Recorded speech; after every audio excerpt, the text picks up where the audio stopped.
Ainsi, on va parler d'un sujet d'actualité, délai de prélèvement pour les entreprises, bien sûr.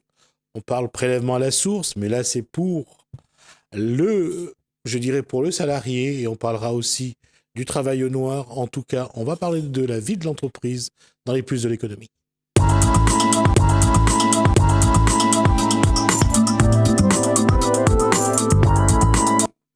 Bonsoir Jean-François Maillot, président du CSAPR. Bonsoir Eric Marcelli, vice-président du CSAPR.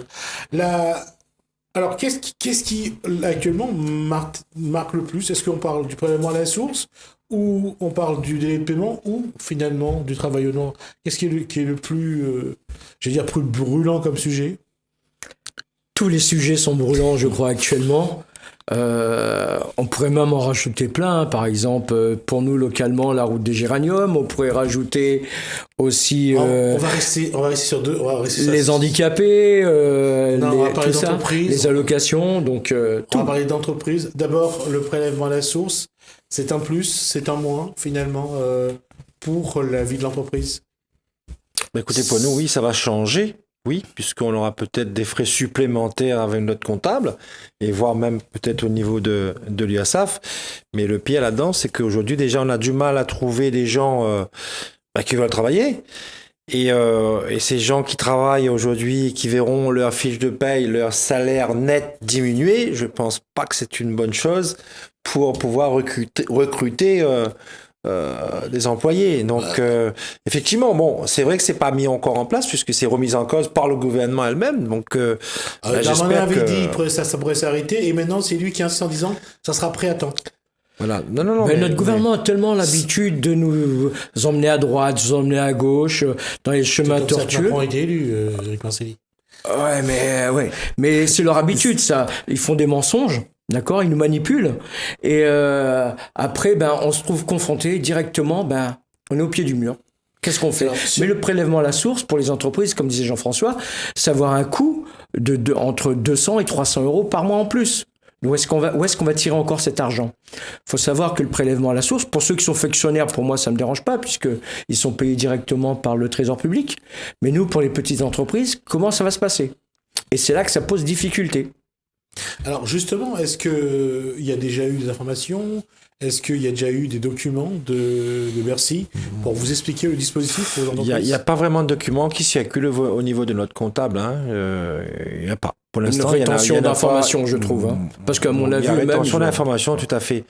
Mais voilà, peut-être qu'ils savaient déjà que ça allait être reporté. Donc, on ne sait pas.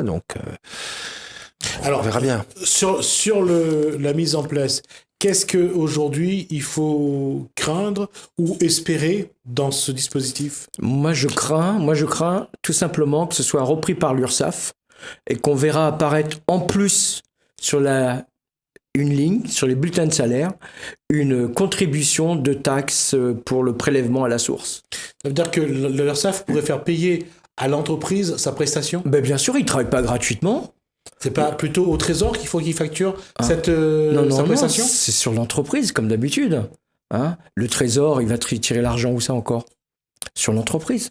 Donc on va nous taxer encore plus. C'est pas vous qui demandez la prestation, c'est le Trésor. On n'a jamais demandé de route à péage, on n'a jamais demandé que le gasoil augmente, mais pourtant ils se servent bien. Ils vont chercher l'argent où ça? Toujours chez les petits, là où il y a le plus de monde, les petites entreprises. Et les grosses entreprises, eux, ils n'ont pas tous ces problèmes-là. Nous, on va le rencontrer. Mais ça va poser un réel problème au niveau de la trésorerie des entreprises, puisque c'est l'entreprise qui paiera. Donc certes, on retient sur le salaire de l'employé, mais c'est l'entreprise qui paiera. Donc aujourd'hui, compte tenu justement les difficultés de trésorerie des entreprises, je sais pas comment on fera pour faire face, puisque on a bien vu cette année, depuis l'année dernière, plus de 200 entreprises en bâtiment qui ont mis la clé sur la porte. Je crois que c'est 263, si je dis pas de bêtises, depuis août 2017 à juillet 2018. Est-ce que dans la démarche actuelle, est-ce que le gouvernement doit maintenir le dispositif ou prendre ses précautions, attendre et différer donc ce dispositif? Je pense qu'il doit surtout écouter la population, puisque c'est vrai que certains syndicats sont montés au créneau, qui sont contre justement le prélèvement à la source. Mais la première des choses, c'est déjà peut-être d'écouter la population, puisqu'il a été élu par la population. Et qu'on voit bien qu'aujourd'hui, tout se décide à haut niveau, et malheureusement, après, c'est imposé à la population. Alors, la question de ce prélèvement, c'est de pouvoir bénéficier de l'argent tout de suite, d'avoir donc un vrai bas de laine, finalement, pour l'État. Pour l'État, vous dites bien pour l'État, hein. Dites bien pour l'État, vous avez raison. Hein. J'ai dit pour l'État. Et le paradoxe, c'est lorsqu'on parle du délai de paiement pour les entreprises. Tout à fait, puisque de plus en plus, le délai de paiement devient de plus en plus long. Et il y a une loi qui existe, et je vais pas rentrer dans le détail de la loi, mais juste pour vous lire un petit texte, puisque ça a été remis à jour en janvier 2018. Donc les délais de paiement convenus entre les deux parties pour régler les sommes dues ne peut pas dépasser 60 jours nets, à compter de la date d'émission de la facture, ou à titre dérogatoire 45 jours fin de mois. Ce qui se passe aujourd'hui, on est bien plus de 90 jours, voire 120 jours. Et en sachant quand même que y a une amende pour les gens qui ne respectent pas les délais de paiement. Je vais juste vous lire les deux lignes. Les professionnels qui ne respecteraient pas ces dispositions encourent une amende administrative dont le montant peut excéder 75 000 € pour une personne physique et 2 millions d'euros pour une personne morale. On joue encore sur la peur, Jean-François, là. C'est-à-dire que celui qui ne règle pas... Qui ne règle pas à temps voulu, d'accord, il risque une amende. Donc 75 000 € pour une personne physique et 2 millions pour une personne morale. En sachant quand même que les grosses entreprises qui ont affaire à un commissaire aux comptes doivent détailler dans leur compte les délais de paiement effectués envers les clients. Mais est-ce qu'on peut voir qu'aujourd'hui, qu'on peut demander des indemnités aux collectivités qui ne payent pas dans les délais? Est-ce que ça, c'est quelque chose de possible? Mais bien sûr que c'est possible, puisque la loi nous permet justement de le faire.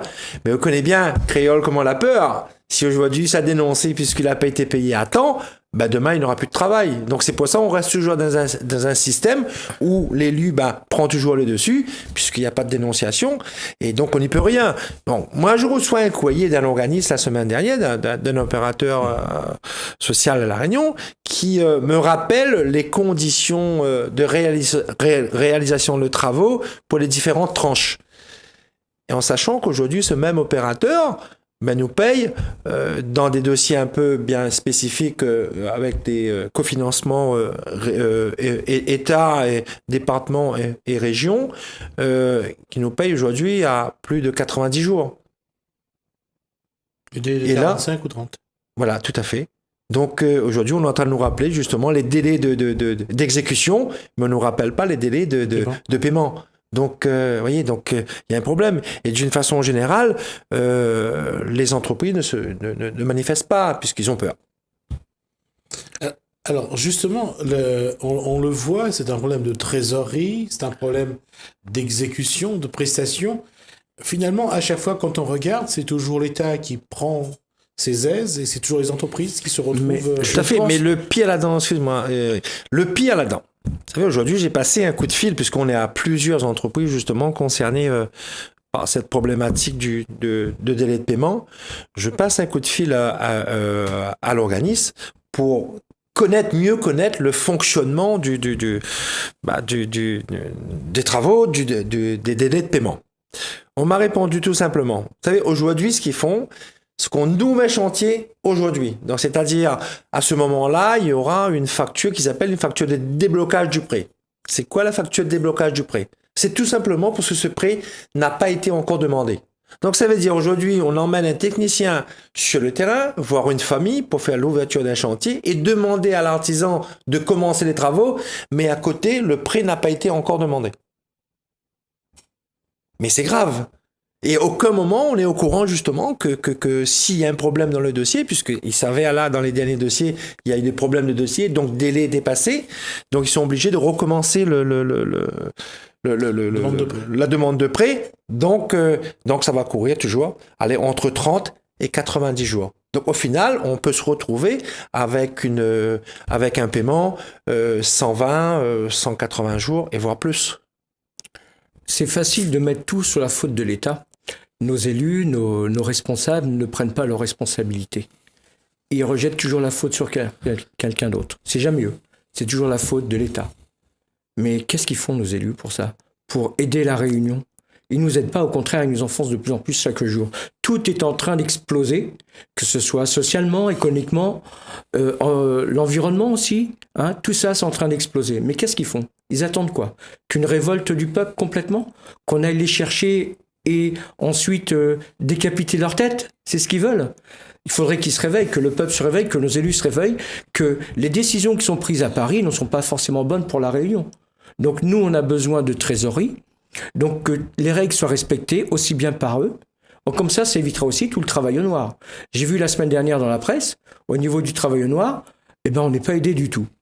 Et quand on a vu l'année dernière 40 000 emplois au noir au ministère de la Justice, 41 000, ouais. Où est l'égalité? Si on peut parler d'égalité. Quelle sanction a eu le ministère de la Justice là-dessus? On n'en a pas entendu parler. C'est toujours un poids, deux mesures. Rien pour les gros et tout pour les petits. Donc il faudrait peut-être arrêter. La question, avant de passer au travail au noir, je reste sur ce délai de paiement aujourd'hui. Qu'est-ce qu'il faudrait que... Il faut encore aller vers un raccourcissement de ces délais pour que l'entreprise, surtout la petite entreprise, puisse avoir une trésorerie. Mais bien sûr, étant donné que auparavant on payait nos charges tous les trimestres. Depuis le 1er janvier 2018, on paye maintenant mensuellement. Donc ça veut dire quand vous avez des délais de paiement de 90-120 jours, si l'entreprise n'a pas de trésorerie, en sachant quand même que la plupart n'ont plus de trésorerie, mais vous faites comment? Vous avez les charges, vous avez le salaire, enfin les salaires des salariés. Il ne faut pas oublier, vous avez les fournisseurs. Donc si vous avez raté quelqu'un dedans, c'est fini. Donc il faudra attendre que le paiement arrive pour pouvoir justement recommencer. Donc ça veut dire, oui, je pense que même revoir le délai de paiement en dessous de 30 jours. D'accord. Alors je reviens justement, puisque maintenant on parle, est-ce que ça favorise justement le travail au noir dont parlait Éric Marcelli aujourd'hui? Est-ce que c'est plus facile d'avoir du monde? Parce que d'abord, il y a beaucoup de salariés, il y a beaucoup de personnes qui souhaiteraient ne pas être déclarées. C'est un paradoxe, mais ce sont souvent les personnes qui souhaitent embaucher l'entreprise, qui demandent à ne pas être salariés, mais d'être payés au noir. Est-ce que le contexte continue à favoriser le développement du travail au noir parce que le coût du travail est de plus en plus élevé? Vas-y, non, mais certes, le coût devient de plus en plus élevé.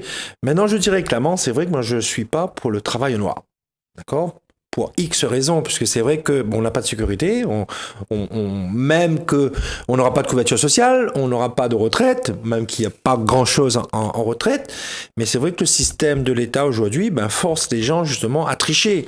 Maintenant, quand on dit travail au noir, c'est pas uniquement embaucher une personne et ne pas la déclarer, mais c'est aussi d'effectuer un chantier et de ne pas déclarer ce chantier. C'est pas uniquement le travail noir sur la déclaration du personnel, c'est aussi la déclaration sur la réalisation du chantier. Là-dessus, c'est pas que je suis d'accord, mais quelque part, on n'a pas le choix. On est un peu obligé justement de bifurquer justement pour pouvoir s'en sortir et moins payer. Mais il y a aussi le coût de la prestation que les donneurs d'ordre font que les petites entreprises sont obligées de travailler au rabais, en dessous du coût de revient pour pouvoir s'en sortir. Quand on voit aussi que, tu disais tout à l'heure Jean-François, que certaines entreprises, s'ils dénoncent, ils n'ont plus le travail derrière. Hein, donc il y a une manipulation qui est faite, il y a aussi, je pourrais appeler ça, une pression qui est faite sur les entreprises par ces organismes ou donneurs d'ordre ou les grosses entreprises sur les petits pour éviter qu'ils les dénoncent. Hein? Nous, on connaît que des transporteurs avec certaines sociétés, ils ont obtenu un marché, ils doivent faire une rétrocession de 10-15%. Est-ce normal? C'est lui qui travaille et il donne en plus 10% ou 15% à l'entreprise. Non, il faut arrêter. Hein? J'ai pas eu certains contrats avec des entreprises. Pourquoi? On m'a dit, tout simplement, c'est celui qui donnera le plus qui aura ce contrat-là. J'ai dit non, je ne marche pas là-dedans. Ah, mais c'est vrai qu'on parle des donneurs d'ordre, du coût, hein, mais c'est vrai que de plus en plus, on voit dans les marchés publics les prix extrêmement bas, voire en dessous du coût de revient. Et on n'a pas le droit de faire travailler des gens à perte. On n'a pas le droit. C'est la loi. Mais malheureusement, et c'est pour ça que justement, on retrouve ce phénomène après, que les gens n'arrivent pas à payer leurs charges. Donc, ils font des priorités dans leur paiement, quoi. Donc finalement, on en revient au travail au noir, c'est-à-dire que tout est fait pour que la petite entreprise qui doit réduire au maximum sa proposition ne doit pas intégrer finalement les charges. Exactement. Mais Oui, mais le problème, c'est c'est un cercle vicieux. mais c'est pas nous qui voulons. C'est pas nous qui voulons. Oui, mais là, ça veut dire, il est quand même de responsabilité du chef d'entreprise, de petite entreprise, de ne pas tomber dans cette. Mais je le dis toujours à chaque fois. C'est vrai, à chaque fois qu'il y a un problème, au dernier maillon, il y a toujours le petit chef d'entreprise, d'accord? Mais la faute ne vient pas de lui, mais vient de nos responsables, de nos dirigeants, de nos élus, d'accord? Faire travailler les gens en dessous du coût de revient, à un moment donné, il faut bien qu'on trouve un issue de secours. Mais c'est à lui de dire non aussi. Écoutez, aujourd'hui, vous savez, le créole, le matin, là, il faut lui lever pour aller travailler. Sa dignité, c'est partir travailler. Et même s'il n'a pas de bénéfices et machin, mais lui doit aller travailler parce qu'il pense qu'il a une famille. Et souvent, il n'arrive même pas à nourrir sa famille. Mais il a une dignité, il veut aller travailler. Donc, il n'a pas le choix. Il a envie de partir travailler. Donc, c'est seulement après qu'il voit que malheureusement, il est sous-payé. Mais c'est comme ça. Donc, c'est pas qu'on accepte. On n'a pas le choix, comme on disait tout à l'heure. De toute façon, je refuse ce marché. Moi, j'ai l'occasion de refuser. J'ai l'occasion de refuser le marché. Quand je regardais certains prix dedans, je dis non, je peux pas faire. Tout simplement, on repasse la main à quelqu'un d'autre, sans réviser les prix. Mais là, c'est la faute de qui? C'est la faute de l'artisan ou c'est la faute du donneur d'ordre? Oui, mais il relève quand même de la responsabilité du chef d'entreprise de dire non à cette, à cette spirale vers l'illégalité, quelque part. Mais bien sûr que ça relève. Il devrait dire non. Mais malheureusement, il peut pas dire non. Mais comme il disait tout à l'heure, il faut qu'il travaille. Il a des frais. Il a aussi des frais. Il y a des frais. Il a des crédits derrière. Donc, il a besoin de travailler. Donc, certes, il sait bien qu'à la fin du mois, il ne pourra pas tout payer. Mais il va manger. Il va nourrir sa famille déjà en priorité. Mais la faute ne vient pas, je me répète, la faute ne vient pas du chef d'entreprise. C'est nos responsables. J'ai pu démontrer à plusieurs reprises. J'ai fait avec un opérateur, on a fait des débourser justement sur certaines prestations. Et j'ai pu démontrer qu'on était en dessous du coût de revient. Et là, j'ai dit aux responsables que vous n'avez pas le droit de le faire. Mais oui, vous allez perdre ici, mais vous allez gagner sur le reste. Donc, ça veut dire qu'on a créé une entreprise pour perdre de l'argent. Non. Si on gagne, on doit gagner. On ne gagne pas beaucoup, mais on doit gagner partout. Mais l'argument ramené pour vous dire, oui, vous perdez là-dessus, mais vous allez gagner de l'autre côté. Non, on n'est pas d'accord. Il y a aussi le fait de mettre les prix très très bas fait en sorte que nos employés sont mal payés. D'accord ? Actuellement, on met tout sur le dos de la crise, mais un employé, il a du mal à mettre 50 €, voire 200 € de côté. Ils vivent plus dans leur crédit, c'est-à-dire leur découvert plutôt, que d'être en positif. Là aussi, il y a un problème. Donc si, pour relancer l'économie, on arrêtait de nous mettre de la pression comme ils font actuellement, ça nous permettrait d'augmenter nos salaires, de relancer l'économie. Et ça, on n'a pas très bien compris ça en France. Au contraire, on taxe de plus en plus, non seulement les entreprises, mais aussi les particuliers, les salariés. Alors que dans d'autres pays, un qui est connu, qui est au sud de la France, qui est le Portugal, ils ont relancé leur économie en augmentant les petits salaires et en faisant travailler les petites entreprises comme il faut. Parce que c'est les petits salaires, les petites entreprises qui font l'économie d'un pays, c'est pas les grosses entreprises. D'accord. Alors, on arrive à la fin de cette partie.